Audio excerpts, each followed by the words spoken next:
बिस्मिल्लाहिर्रहमानिर्रहीम स्टूडेंट्स په دې لیکچر کې به نن منګه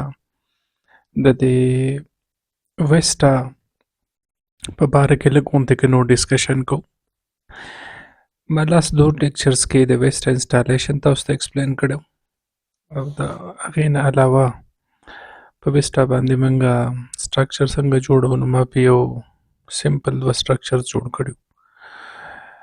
اوس فرض کا زموږ سره مونو لیر دی هغه خو زموږ سره بلک میټیریلز په دې باندې موږ هر قسمه میټیریل ډیزاین کولی شو زموږ سره یو ډېر سمپل سافټویر دی ګورئ سټوډنټس که فرض کا ما آلریډي یو سټرکچر جوړ کړی دی سټرکچر زما سره دی MOS2 ټیک شو ما MOS2 سټرکچر راوغست دلته وګورئ وړه دا زموږ سره یو سمپل MOS2 سټرکچر دی که فرض که زه د ډیټیلز ته لاړ شم ډیټیلز ته تاسو دلته کې ایډیټ ته لاړ شئ او بیا یونټ سیل ته لاړ شئ نو د ټول ډیټیلز به راشي چې د سپیس ګروپ چې کوم دی 194 دی د A او B چې کوم دی نو زموږ سره دا سټرکچر دا د A لیټیس کانسټنټ دی دا د B دی او دا د C دی ټیک شو سټرکچر زموږ سره هیکزاګانل دی اوس دې سټرکچر ته وګورئ ښه وړو موږ د ده نه سوپر سیل جوړو چې د دې زموږ سره یو ډېر غټ سیل جوړ کړي ټیک شو دلته وګورئ دا مې هم راوغسته او په دې ځای کې به زه NaCl هم راوالمه کوم چې ما آلریډي جوړ کړی و ټیک شو دا زموږ سره NaCl الیمنټ دغه د کمپلیټ سټرکچر دی اوس ګورئ ښه وړو که زه ایډیټ ته لاړ شم ټیک شو او په دې کې زه سټرکچرز پیرامیټر ته لاړ شم بلکې زه ایډیټ ته لاړ شم او په دې کې زه ایډیټ ډیټا ته لاړ شم او یونټ سیل ته لاړ شم په دې یونټ سیل کې زموږ سره ټرانسفارمیشن دی د ټرانسفارمیشن ته ګورئ ښه سټوډنټس دی به زه لږ دې خوا موف کړم چې دی ماته ښکاري ټیک شو زه به دی دې خوا موف کړم د دې ځای نه وړو دی رایټ سایډ ته دی نه لیفټ ته دی نه ډاون ورډ دی نه اپ ورډ دی نه دی موومنټ کولی شي او که تاسو دا د پلس دا سیمبل راوالی او دی ونه سي داسې کلیک نو دی ډایرکټ بیا موومنټ کولی شي هر ځای ته ټیک شو زه لاړم ایډیټ ته په ایډیټ کې زه لاړم یونټ سیل ته په یونټ سیل کې زه لاړم ټرانسفارمیشن ته په ټرانسفارمیشن کې ګوره دا 1 دی زموږ سره زم چې د نمبر اف ایټمز د سیوا شي دا یونټ سیلز د سیوا شي فرض کړئ ما دغه سیټ ته څه کو 2 مې کو په ایکس اکسس باندې مې 2 کو په وای اکسس مې 2 کو په زد اکسس مې 2 کو په هر ډایمنشن دی مې ایکسپینډ کو ما اوکې وو د ما ته وایي چې د میټرکس you have given changes the unit cell to volume زم yes دا کنټینیو کا نوې اټمونو سره اډ کوم زم yes اډ کو سره وس ګوري ښه چې څنګه اپلای و مکنن د سایز غټ شو د تو ګوره پورا سایز د غټ شو که فرض کزه د سټرکچر ټرانسفارمیشن لاړ شم او دا ز 4 کما او دا ز 4 کم او دا ز 4 کم ټیک شو او دا زه اوکې وایم بیا هم اوکې بیا هم اوکې او دا زه اپلای کوم نو دا زما سره یو ډېر غټ یونټ سیل شو نو وړو دا یونټ سیل چې کله جوړ شي که نو دا بیا په سایز کې ډېر غټ دی ټیک شو په دې کې وګورئ نمبر اف ایټمز 975 ایټمز دی پکې 2190 بانډز دی په دې کې او پورا دا یو هیوی سټرکچر جوړ شو نو چې کله یو سټرکچر دومره هیوی شو کنه د بیا کیلکولیشن خو پورا ګران شي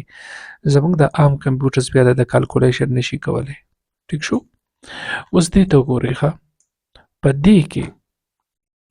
فرض کړئ مالک په سایز باندې هغه اوریجنل شیپ لا راوسته دی ما وړوکی کو ټیک شو دې ته اوس وګورئ اوس دې سټرکچر ته وګورئ په دې کې چې تا هر یو ایټم ځان له ټارګټ کو لکه دا یو ایټم زه دا یو ایټم معلوموم په دې به ډبل کلیک کوي دې به تا ته وښیي چې دا ایټم نمبر 1 دی دای پوزیشن دی دای پوزیشن دی دای پوزیشن دی او دې به تا ته هغې مکمل ډیټیل درکړي ته دا یو کلیک که دا یو چې دا یو پکې څه شی دی د تا ته هغه ایټم نمبر 2 سلیکټ کو دغه شانتې بل ځای چې ته کوم ځای ته ځي دی به تا ته ایټم سلیکټ کوي چې دا کم یو ایټم دی او ښه پوره ډیټیلز درکوي اوس ګورئ ښه وړو په دې ایټم کې که فرض کا زه دا کلیک کم که نه دا ایټم ما کلیک کو دې ته وګورئ ښه وړو دې ما کلیک کو او زه دې ریپلیس کما یو سمپل طریقه ورسره کوو، ایکسپورټ ته لاړم او ایکسپورټ کې به زه دې په څه باندې سټور کوم. فار ایگزامپل NaCl دی، زه به دې په CF فایل باندې سیو کوم، بلکې زه به درته ولیکم NaCl او انډرسکور مې ورسره ولیکو دا سوپر سیل دی که نه، نو زه به ورسره ولیکم چې سوپر. ټیک شو، او دی به زه سټور کوم په CIF فایل کې. دا د ما سره CIF فایل دی، دی ما سټور کو. ټیک شو، اوس راشي هغه فایل کولاو کوي، ما دی اوپن کو، ډاونلوډس ته لاړم، سوپر سیل مې اوپن کو. ټیک شو، دته اوس وګورئ دا زما سره کمپلیټ ایټمز راغلی، دا ډېر شی دي. وړو دا وایک آف پوزیشنز دي، دا خو خیر دی سره زمونږ کار نشته. تاسو اینډ ته راشئ د ماته کمپلیټه سټرکچر راکو، بلکې د ماته نمبر آف ایټمز شو نه کړل، دی به زه په واسپ کې ایکسپورټ کوم. زه خیر وړو ورکه زه دې را ایکسپورټ کوم، زه لاول دا دویم خبره ختم کوم. دې ته وګورئ وړو دا زما سره یو یونټ سیل دی. ټیک شو، د یونټ سیل له لاړ شي، دا سټرکچر ما د نه لرکو، دی زما سره سمپل پاتې شو، یو سمپل یونټ سیل پاتې شو. اوس ګورئ ښه دې سمپل یونټ سیل ته زه دا سمپل یونټ سیل نه دی ایډیټ ته لاړم،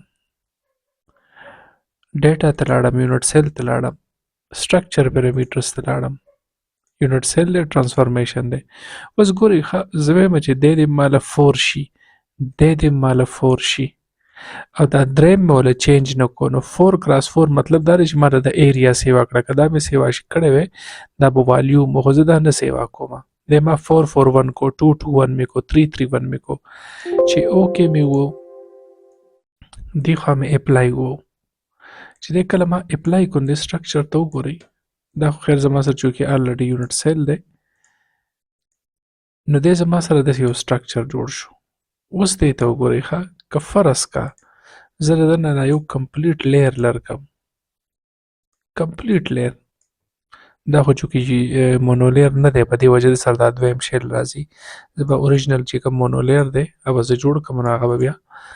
سټرکچر نه راولي. دته اوس وګورئ دا زموږ سره هغه لیرډ میټیریل موږ دې ته وایو. ښه دته وګورئ دا زموږ سره یو روغ لیر کریټ شو. ټیک شو، کمپلیټ لیر زموږ سره دی کریټ شو. نورې سیوا کول غواړئ بیا هغه ځای له لاړ شئ. ټیک شو، سټرکچر له لاړ شي، ټرانسفارمیشن له لاړ شي. فار ایگزامپل دا 8 کوي، دا ورسره هم 8 کوي، اوکې دا به شي اوکې او اپلای به شي. ټیک شو، نو دی زما سره خو چونکې ما تاسو ته ووایي دا اوریجنلي ما دی مونولیر نه دی اخیستی، نو دی ما سره بل لیر راکوي، چې اوریجنل مونولیر زه واخلم دی بیا ماله لیر نه راکوي. نو دا زما سره یو روغ شیټ جوړ شو. ټیک شو، نو دې ته موږ په دې بل کې خو ته موږ سوپر سیل وایو. ټیک شو، دا خو سوپر سیل دی، او دې ته بیا موږ وایو چې یاره دا مونو لیر دی. او دا لیر ته که تاسو د سایډ ویو نه وګورئ که نه، د سایډ نه، نو دی تقریبا 1 2 3 دی 3 ایټم تک دی.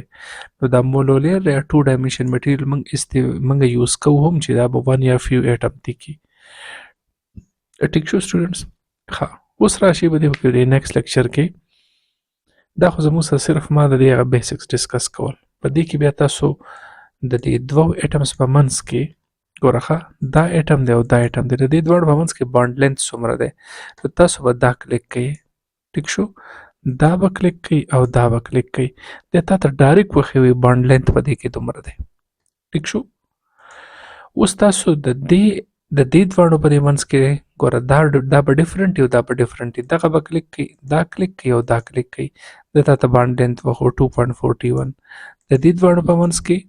2.41، خو لږ سایډ ویو د وړو ډفرنټ ښکاري، د دې دواړو په منځ کې 2.41، دغه شانتي د دې دواړو په منځ کې 2.41. ټیک شو، ښه وړو دا زموږ سره مونولیر په 3 فیسز کې یو 1H دی، 2T دی او بل 3R دی، نو په هغې کې بیا لږ ډفرنس وي، دا خو خیر سیم دی، ځکه چې د اوریجنلي که تاسو وګورئ نو دا سټرکچرز د یو دی، دا هیکزاګانل دی، دی په هر سایډ باندې یو شانتي دی. اینګل معلوموي چې دا اینګل څومره دی، نو دا به کلیک کوئ، دی به کلیک کوئ، دی به کلیک کوئ، او چې څنګه را تھرډ ته کلیک کوئ دی تا ته ډایرکټ وښیوي اینګل څومره دی 81.5 ډګري دی. ټیک شو، دا تاسو معلوموئ، بیا ما دا کلیک کو، دا واخلئ، دا واخلئ او دا واخلئ، نو دا به راشي 81.5 ډیګري به راشي. ټیک شو. دا زموږ سره د اینګلز راغلل. نو په دې طریقه موږ دا هم کلکولیټ کولی شو. تاسو دا سټرکچر دا شیپ چې کوم دی که فرض کړه تاسو د بالز په ځای باندې داسې کمپلیټ بالز اخیستل غواړئ نو د داسې سټرکچرز هم جوړولی شي. ټیک شو.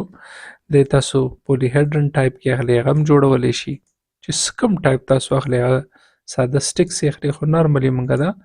بال سایز په دې کې اخلو. ښه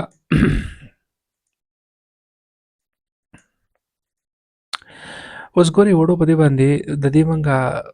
په دې ویسټا باندې ایکس ری ډایفرکشن هم ویستی شو. نو زه دا په دې نیکسټ لیکچر کې کوم ښه.